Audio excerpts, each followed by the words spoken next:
now to our top story in the offensive on Mosul in Iraq. As we mentioned earlier, Turkey has trained 3,000 fighters who will be taking part. And for more on why that offensive is so important to Turkey, let's speak to Galip Dalay, who's the research director at the Al-Sharq Forum. Galip, always a pleasure to have you in. Okay, first of all, and just quickly, from what you've heard so far this morning, how do you think the offensive is going in its early stages? Well, the offensive right now, it is too early because it just started late last night.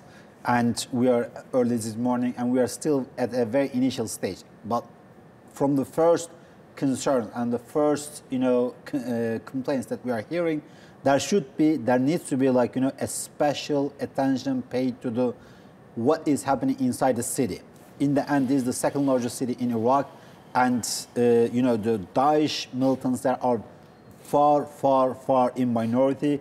Therefore, you should not mix up between the local residents and the Daesh militants. And you should be extra careful not to target the local residents and not to create any extra pain for the local residents. So therefore, right now, we have heard some of the complaints that, some kind of sectarian revenge is also taking place.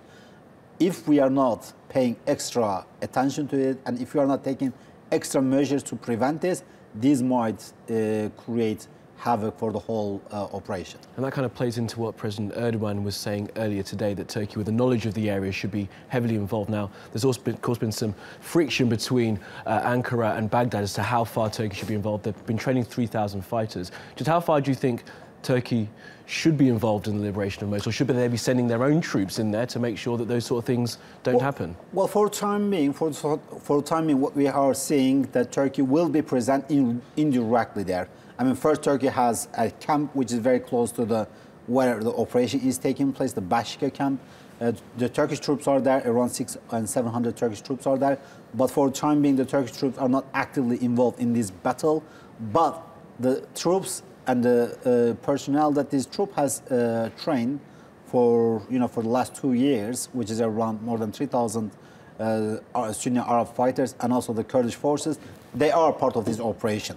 But nevertheless, these two forces are not being let to enter the city center. It will be at the outskirts of the city, outside of the Mosul.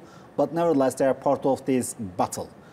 I think for the security of this operation, for the public image of this operation, it is very much important that these Sunni fighters, which is part of the demography of the Mosul and the surrounding area, Nineveh, should be allowed to take part in this fight.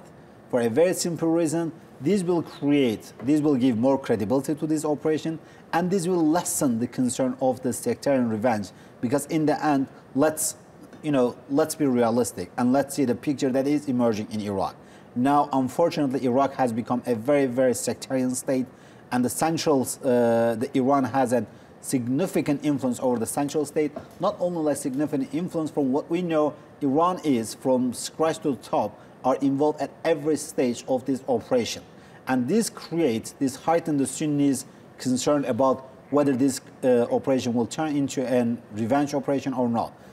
Because yesterday in Erbil, more than 45 to 50 leaders of the Sunni tribes around the Mosul area requested Turkey to be much more actively involved in this process for the security of this process. So it is very important that Turkey has a role in this fight to alleviate the concern of the Sunni population. Okay, Galip, we have to leave it there, but thank you very much for coming in.